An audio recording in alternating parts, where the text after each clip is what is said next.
Dave Scott, Hub Media. Today I'm with Trisha and Sherry from Community Living. How are you guys? Awesome. Great. It's good to see you guys. I feel like we did this before, but you know what? maybe not. Who knows, right? Talk to me about Community Living Month. I don't really know much about it, and I'm hoping you guys will educate me. I'm the guy sitting there. Tell me all about it. Fill me in, Trisha. Well, Dave, Community Living Month is across the province. So we're celebrating 70 years of provincially organizations getting together and promoting inclusion for people with developmental disabilities and their families. Here in local Norfolk County, we're celebrating it this month with a lot of different things. Our office is lit up, shine the light on community living. The CN Tower in Toronto was lit up in blue and green, and people around here are doing the same. Uh, Sherry, the blue green thing is it everywhere? What's going on with that? Because I think I saw some at your place. Did I not? You did. Yeah, we have blue and green lights on our porch. We are These blue and green ribbons are all around Norfolk County in participating businesses in Delhi, in Dover, in Simcoe, in Waterford. They're free. They're just about promoting awareness. Blue and green are the colors of community living. And so we've got people taking pictures of them wearing a ribbon, wearing blue and green, if their hair is green. Last night we took a picture of my mom and I on our porch that was lit up in blue and green. And the cool part of it is, if you submit that to us, we will post it on our Facebook page in celebration, and you have an opportunity to win passes to the Norfolk County Fair and Horse Show this fall. Ooh, nothing wrong with that. So, how No. would I enter my picture? Where would I just email it? Do I? I believe that you can send it to our Facebook page, Oh, okay. which is, do you want it's www.facebook.com/CL access/. All right, and I'll put that up. I'll put that up on the screen so the folks can see it. And Fantastic. it's a great idea. I love it. And you guys are getting good response in the community from it. We're getting some great pictures. Somebody, and I don't know who it was, I saw it today. Somebody had their Apple Watch, and it Yeah. was changed to the colors of blue and green. Oh, It Oh, wow. was so pretty. Oh, It was that's so very cool. pretty. And the Yeah. great thing too, Dave, is that you can submit an entry every day, Mhm. and your name gets put in for every entry you put in. wow. So, you enter once, enter twice, enter three times, more chances to win. And you can win a fair pass, like you said. So there's nothing wrong with that. It's believe it or not, we're already talking about the fair. It won't be long, will it? It won't be long. It won't It's be almost long. true. I really want to, if you guys don't mind, I'd like to take a minute and just break down a little bit more the core ideas of what you guys do and what community living is all about, because I don't think enough folks really understand. And I know that you guys have educated me on it and I appreciate it, but let's share that knowledge. So, in the sense of community living access, Yeah, so what it is that goes on the day-to-day front that you guys help people with. yeah. So we help adults who have a developmental disability live.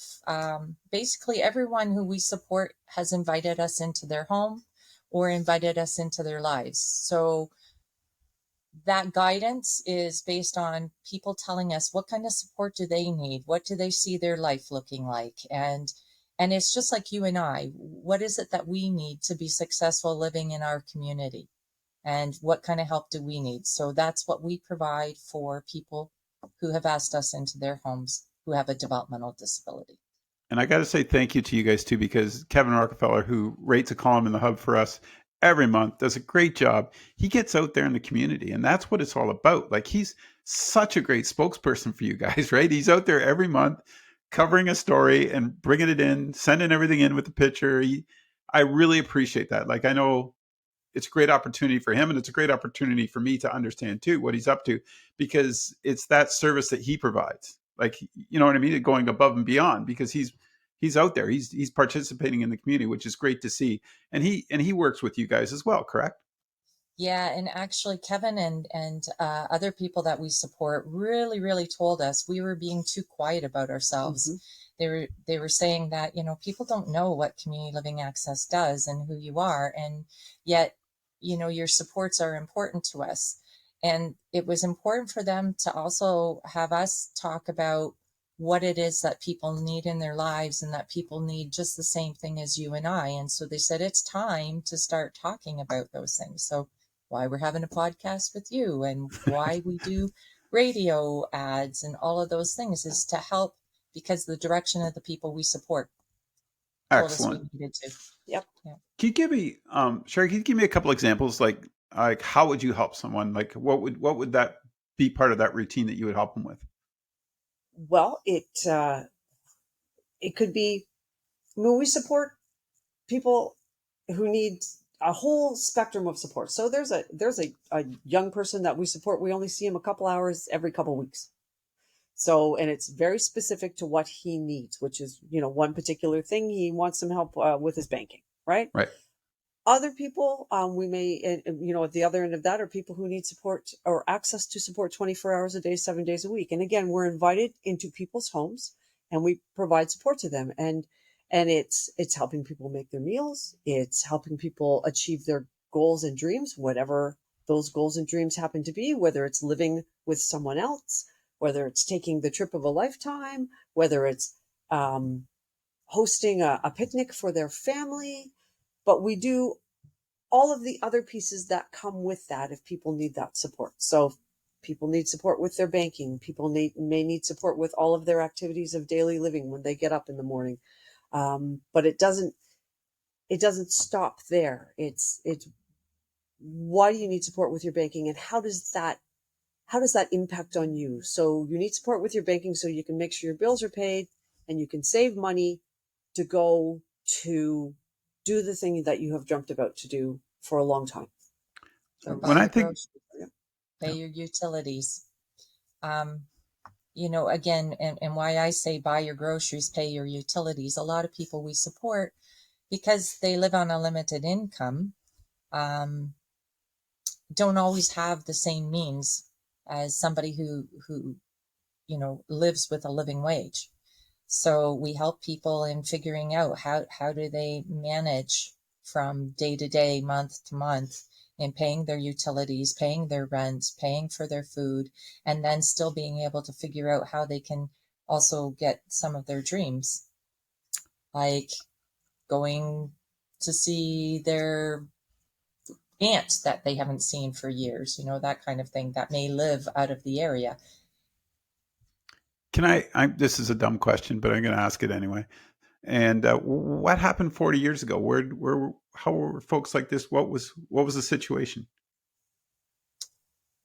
Well, it would be really different. And you could go back even 70 years. So 70 years ago, um, people were told that they had a child with a disability, and the best thing they could do is have their child leave their home and be taken care of by other people. Some people did that, some people didn't. And over the years, why deinstitutionalization happened was because families were offered an opportunity for their family member to come home and have support in their own home area. So a lot of times people were reunited with families. It was a scary process. I can honestly say that from a family perspective. But having your family member be able to spend time with you again after years of living away, and being a part of your family, like it just brought a lot of joy back. I don't know what to say to that.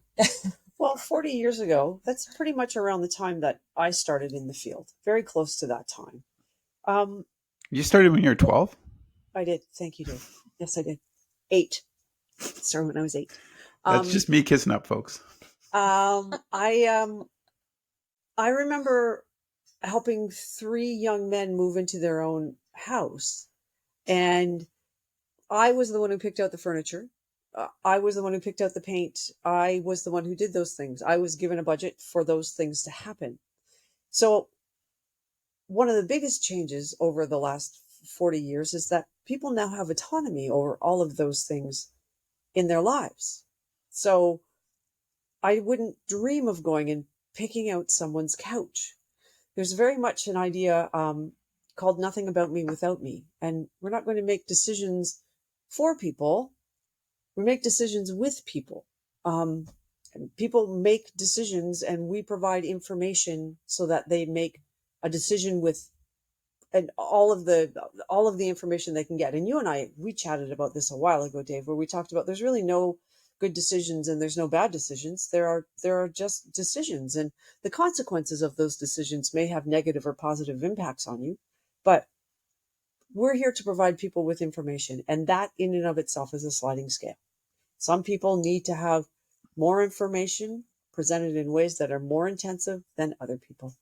And I think Sherry's hit it. One of the things that we've always said is that changes throughout the lifetime have always been done with good intention. And, you know, as we move forward, again, people are doing things with good intention. It just doesn't always sometimes have the same results that you would like it to be. But if you continue to have good intention, there's understanding, there's learning, all those pieces. I think I keep getting one word in my head, that you guys are part of solution that creates freedom. Like, that is, to me, that's huge. I mean, we can go about our everyday lives and make decisions, you and I can, and everybody should be afforded that opportunity. And it's exactly what you guys are doing. And I think that's the one thing the public needs to understand. You're helping create freedom for people that didn't have it. And that, to me, that's so honorable. Excellent work, ladies. I really appreciate that. Time's a little tight, but I know that we're supposed to quickly discuss who is Sarah Westbrook and what's this all about. You got 1 minute, go. Okay, so Sarah Westbrook is coming on May 31st. It's a partnership between Community Living Access and the Norfolk Association for Community Living, NACL. We're bringing her to the community for a free presentation for all of our community. Sarah does. Sarah is going to be speaking on how emotions influence choices. And she is an entertainer. She was actually on Canadian Idol. So she sings. So she might sing a song. She might not. I don't know. But she talks about emotion and how we use our emotions to be resilient, how we need to be emotionally regulated, and how emotions can really impact on us if they step in and take over. So she is a wonderful, wonderful presenter. She'll be at the Legion on May 31st between 1 and 2:30. It's free, but we are asking people to register. So, and registration, you can just get a hold of Don here at the office and just tell him you want to come, and he will get you registered. Or you can go on our website and you can register there as well. That's how I did. That's really good. You guys were flying through that. Well, we only had a minute. I know you had 2, but I figured, just tell them a minute. I can't say thank you enough, but we do have to do this again soon because it was a great conversation, and we'll get some folks in that you work with, and let's have that conversation. Let's talk to them as well and see what they're thinking, because I think that's part of this process too. But thank you for doing this. I know you guys are busy, and I'll let you go and get back at what it is you do best, and just, man, from me and people I know in the community, keep up the great work, guys. We need that. It's excellent. It's wonderful, and support it. Get out there and support these guys. Get the lights up, the blue and the green lights, like Sherry has at her house. All right. That's it. That's my rant. Take care. Talk to you soon. Take care. Bye-bye.